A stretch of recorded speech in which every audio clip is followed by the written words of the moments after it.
left Brits terrified. And while over the years, debate has raged over whether grainy pictures and videos can conclusively prove that big beasts are on the prowl, experts insist they are lurking in our countryside. Leading wildcat expert Rick Minter, who has investigated the mysterious creature's movements for 20 years, claims that there could be as many as 1,000 fierce felines hiding in forests around the country. The environmental consultant features in new documentary, Britain's Big Cat Mystery, which uses DNA analysis and photographic evidence to prove that fearsome creatures from black leopards to pumas and lynxes live in our woods. It's a crucial issue, Rick tells The Sun. How do we come to terms with living alongside big cats in Britain? It's hard to judge how they are distributed. Deer is their main food source, so they are everywhere in the UK in reasonable numbers. 3 sightings this month alone. It is estimated that there are 2,000 reported big cat sightings each year, but this month the number of incidents have sparked fears the creatures could be growing bolder. Rick says it's possible that the animals could have roamed into new areas in the wake of lockdowns, but believes human activity could have caused a shift too. Green spaces on town edges became busier with people doing more local walks, which would disturb large cats and their main prey, deer. There have been 3 sightings in the last few weeks, including homeowner Luke Hickman, 30, who recorded a black panther outside his home in Newton, Cheshire.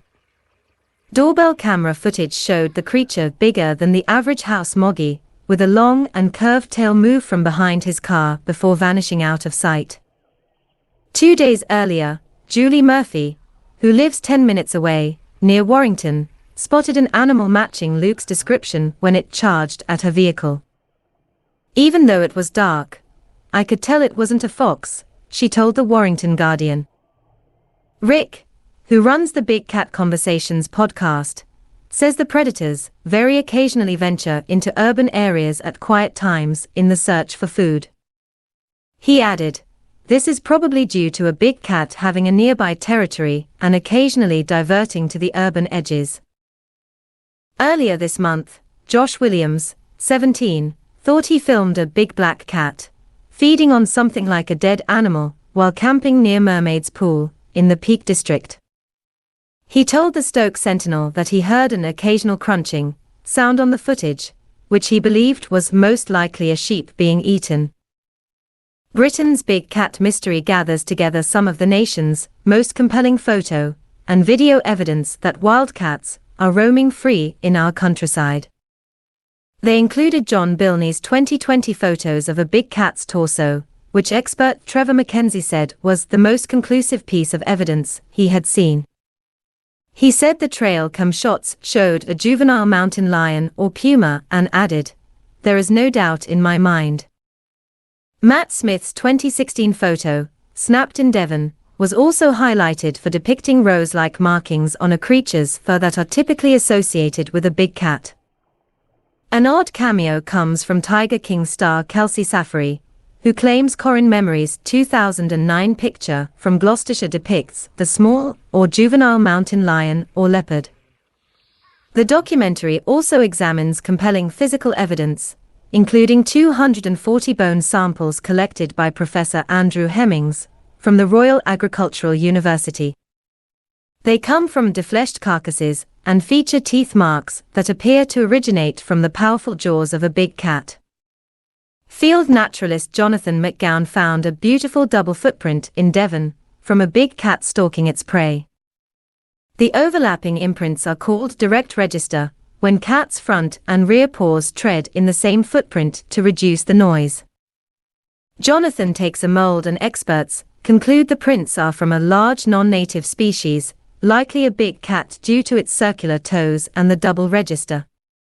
The documentary team requests access to one of the samples, a Devon hare from 2009, and sends it to Dr. Todd Disotell, a biological anthropologist and molecular geneticist.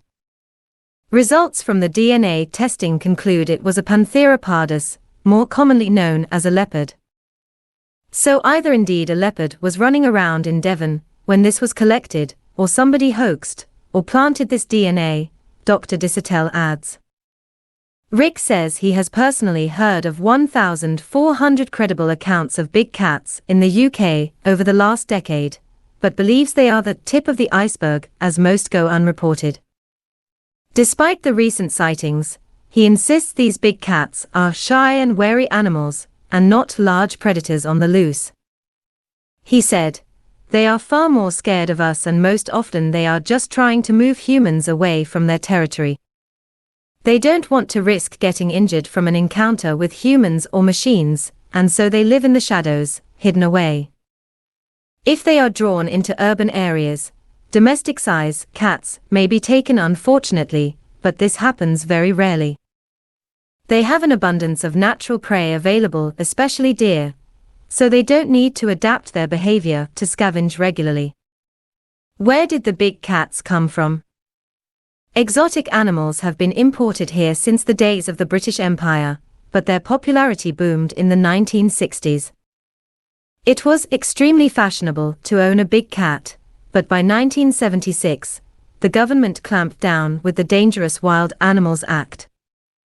The law ensured the pets had to be registered and provided with suitable living conditions. Many pets were surrendered to zoos, and those that couldn't find a new home were put down. As a result, some owners released big cats into the wild, including Lew Fowley, who moved his pride of lions from Birmingham to the moors and Malvern Hills. TV animal trainer Mary Chipperfield allegedly set several animals free into the Dartmoor wilderness. Abandoning animals in the countryside wasn't illegal due to a loophole, which was amended by 1981. As legislation tightened further over the decades, Rick Minter claims more big cats were released into the wild.